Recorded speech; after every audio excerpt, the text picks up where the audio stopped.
tady líbí a já vám dneska ukážu, jak si stáhnout Snap kameru, která bude spolupracovat s vaším Kik channelem a vaši diváci si budou moct za našetřené body, za oficiální Kik channel pointy měnit filtry vaší webkamery živě. Takže první, co budeme potřebovat, je stáhnout si Snap kameru. Dobře, takže stáhneme si Snap kameru a nainstalujeme ji do svého počítače. Next. Installatione. Teďka vlastně, když Snap kameru zapneme. Next. Finish. Tak uvidíme, že vlastně je prázdná, nejsou tady žádný filtry. Od toho budeme potřebovat Snap Camera Patcher. Všechny odkazy vám dám do popisku, takže se není čeho bát. Jo, takže jsme teďka na stránce Snap Camera Patcher. My si najdeme složku, kde máme nainstalovanou Snap kameru. Potom, co najdeme cestu ke Snap kameře, tak se nám vlastně zviditelní tohle tlačítko Apple Patch. Stáhneme. Takže tady máme vlastně Snap kamera patchovaný, takže teďka si otevřeme znova složku, kde máme Snap kameru nainstalovanou. Přepíšeme starou Snap kameru třeba na Old, můžeme si ji tu takhle nechat, to je jedno. Teď si přitáhneme Snap kameru patchovanou, tady odebereme patch. Necháme jen Snap kamera exe, teďka si to zapneme a vidíme, že už tu jsou různé filtry. Teďka budeme ale potřebovat streamer bota, aby nám spolupracoval s tou Snap kamerou. Takže stáhneme si streamer bota, tady dáme na plochu, ano, vyextrahujeme, aby správně všechno fungovalo. A když si teďka stream bota zapneme, tak uvidíme, že vlastně streamer bot je úplně čistý a nic tu nemáme. Takže toho zase ukončíme a ještě si k tomu stáhneme Kik bota. To je vlastně add-on do tohohle streamer bota a díky němu vlastně bude všechno fungovat. Tady klikneme na Release Kik bot v1.0. Stáhneme si tuhle zip složku. Tady si vytvoříme taky nějakou novou složku, třeba pod. Vyextrahujeme si všechny tyhle soubory do této složky. Teď si otevřeme streamer bota, složku DLLS. Tam si všechny tyhle soubory přetáhneme. Tím se nám vlastně ten add-on aktivuje. Ale ještě, než zapneme streamer bota, tak si otevřeme Actions. Skopírujeme si všechny tyhle řádky. Tady dáme upravit, vybrat vše, skopírovat. Teďka půjdeme zapnout streamer bota.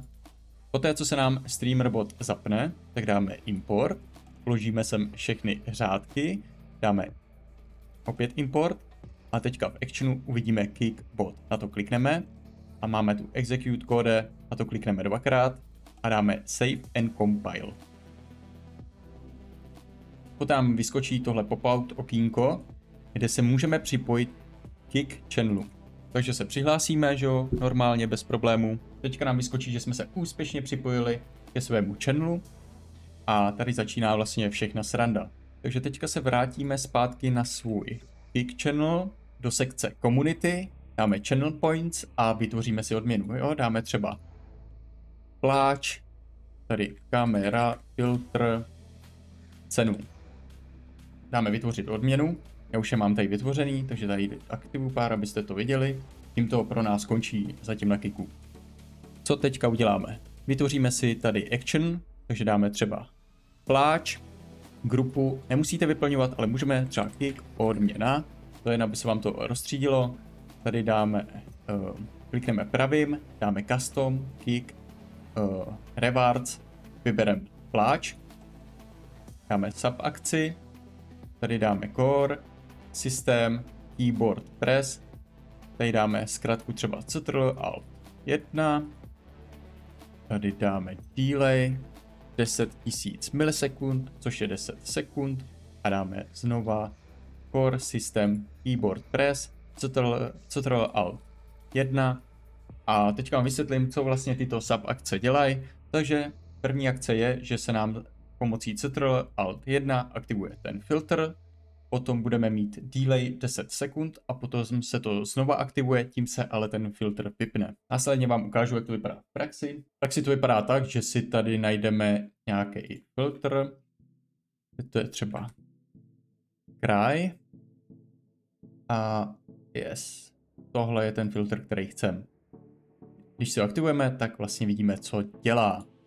My teďka půjdeme do bindování, tady dáme hotkey Ctrl+Alt+1 a když teďka zmáčkneme Ctrl+Alt+1, tak se vypne, když zmáčkneme Ctrl+Alt+1, tak se zapne, klasicky bez problémů. Když se vlastně podíváme do streamer bota, tak jsme si vytvořili, že když si někdo vybere rewardu pláč, tak se nám aktivují tyhle sub akce.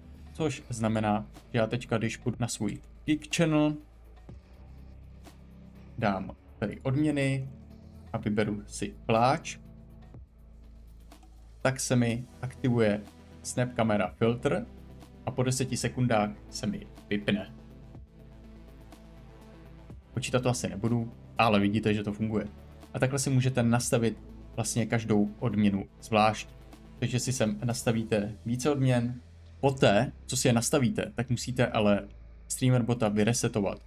Protože když to děláte takhle při zaplým stream botovi, tak prostě se to nerefreshne. Takže vy musíte vypnout, znovu zapnout. Poté, když půjdeme do sekce akce, vytvoříme si nový, třeba Sibiřan, grupa, kick odměna, tady dáme triggers, to znamená, že co se musí stát, aby se to aktivovalo, tady dáme custom kick a rewards, takže dám třeba Sibiřan a tady zase dáme sub akci, takže systém, keyboard press, Ctrl+Alt+2, delay, zase 10 000 milisekund, což je 10 sekund, tady dáme zase systém, Ctrl+Alt+2 a tady si najdeme potom nějaký filtr, který by tomu mohl odpovídat. Takže tady dáme, jo, třeba takhle kukla, jo, takže jako vypadáme jak Sibiřan. Takže si dáme si ho do favorites, takže dáme si ho do oblíbených, tady si rozklikneme oblíbený a zase dáme Ctrl+Alt+2, takže když zmáčkneme Ctrl+Alt+2, tak se to vypne, Ctrl+Alt+2 se to zapne, jo. A máme tady aktivovanou teda Sibiřan. Teďka půjdeme do Kick Channelu a když někdo si vybere Sibiřan, tak se nám to opět aktivuje a po 10 sekundách vypne. Takhle to vlastně bude fungovat při každé odměně. Kdybyste měli nějaký problém, můžete mě kontaktovat na Kick Channelu nebo na Instagramu. Všechny odkazy budou v popisku videa, všechny kontakt na mě bude taky v popisku videa. To je vlastně všechno a doufám, že to využijete, že se vám to bude líbit a budu rád, když tu zanecháte like a odběr a uvidíme se u dalšího videa. Takže se mějte hezky a čus.